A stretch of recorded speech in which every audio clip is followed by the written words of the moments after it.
Exodus 0:08. Now we finish up the last 6 commandments. 5. Honor your father and your mother. See chapter 21. This commandment comes with a promise. He who curses father or mother shall surely be put to death. When a child is disobedient, he will disrespect all. Should a child use the Lord's name on his parents, the child shall be put to death. 6. You shall not kill. This means personally, intentional taking a life for personal reasons. Murder is sneaky. To kill a friendship. If you are angry at your brother, yes, this is referred to as murder. To be angry at a person, you should meet with that person and resolve their issue. Thou shalt not murder. It has its roots back to Genesis. Genesis 9:5 deals with this. Capital punishment was not considered murder, but instead righteously administered judicial execution.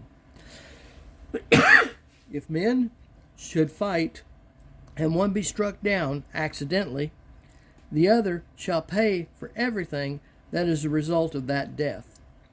This shall be done swiftly. The murderer taking the other's place in life, Numbers 35:33, murder defiles the land. Although these are Old Testament values, Paul stands before a trial and states, if the law says I should be killed for what I'm doing, then so be it. He understood capital punishment in that if death is what is required, then it shall be done. Squirrel.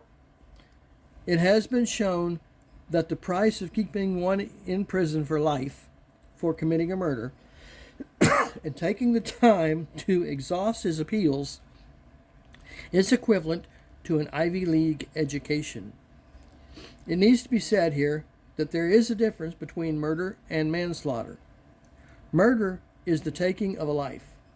Manslaughter is the accidental taking of a life. God has another standard for accidental death. Now, back to the 10 Commandments. If a master causes a slave to die, the master shall surely die. Squirrel. Lex talionis says eye for an eye. It was used to explain how some would, as did Levi and Simeon, punishment exceeded the crime. Remember, they slaughtered a whole village of men because of their sister Dinah was raped by one man in private. In other words, not 2 eyes for one, and so forth. God wanted it even. God punished Levi and Simeon by excommunicating them from the family.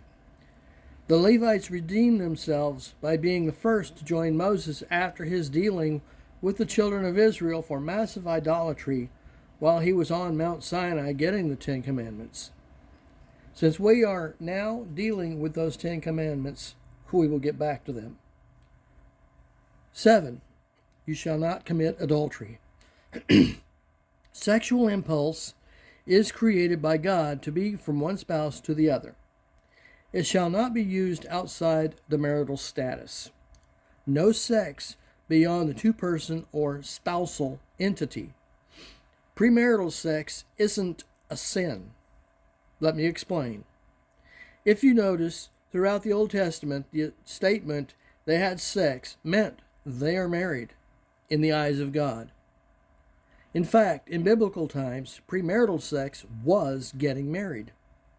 This means having sex with someone, leaving that person, and marrying someone else is bigamy.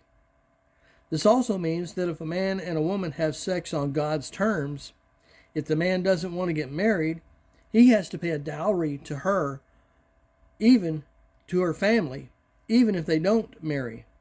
He pays a bride's price.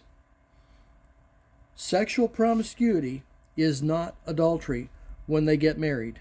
I repeat, sexual promiscuity is not adultery, provided they get married. This is how it was treated in Moses' day. You pay, you play, marriage, or dowry. Bestiality, which is sexual sin, falls under this law. This section is too gross for me to speak of, so I'll just move on. 8. You shall not steal. Stealing ranges from tangible to intangible. Stealing items, time, space, or property. Using land that isn't yours. Stealing from work, pens, paper, phone calls on company time. Borrowing with the intent of keeping. Again, stealing. Borrowing and forgetting and getting caught with it. It is stealing. 9. You shall not bear false witness. Lying about or to others. Proverbs 6, the 7 things that God hates. He listed a lying tongue twice. You shall not circulate a false report. This especially applies to rumors and the sense of how to apply them. This is being a talebearer and is a sin. Remember, killing carries the same penalty. Slow to speak, slow to wrath, swift to listen, listen closely, discern. 2 ears, 1 mouth. Use them proportionally. Figures don't lie, but liars can figure. You shall not show partiality. Justice is blinded, so that fancy dress up won't apply to their decision. It is today's court that we will tell you to dress up so as to impress the judge. This could make a lighter on your sentence. It shouldn't happen, but it does. 10. You shall not covet your neighbor's anything, to want what isn't yours. You don't have to have it. Just want it, even in your heart. This is also a result of thou shalt not steal. Borrowing your neighbor's item and not bringing it back. Paul realized this was an internal problem. These are the laws of the land. Jesus said all these laws can be covered in as simple as 2 laws. The 2 laws given by Jesus covered all the others. Love your God with all your heart, soul, and spirit, and love others as yourself. The biggest thing to remember when it comes to the 10 Commandments is that you should consider a sin, whether it is a little white lie or to have committed mass murder. Each sin is like a coin in the bucket of life. Before Jesus went to the cross, if you had any, I do repeat, any coins in that bucket, you must first look at the value of that coin and perform whatever it took to get forgiven of that sin. Except that taking a life had only one option. You had no place in heaven if you had a coin in that bucket. Any coin, no value to it. Lying, cheating, even overeating. Any coin meant you had no place in heaven. When Jesus went to the cross, grace is applied to your life, and any sin you have committed is covered by his blood. This doesn't mean go out and have a party on him, because although the sin is forgiven, the earthly punishment isn't. Also, keeping that bucket empty gives God the opportunity, provided you are born again, to bless you on earth as he will in heaven. Next, we deal with more laws handed due to the Hebrews. This is not the 10 Commandments. This is God's addition. Thank you.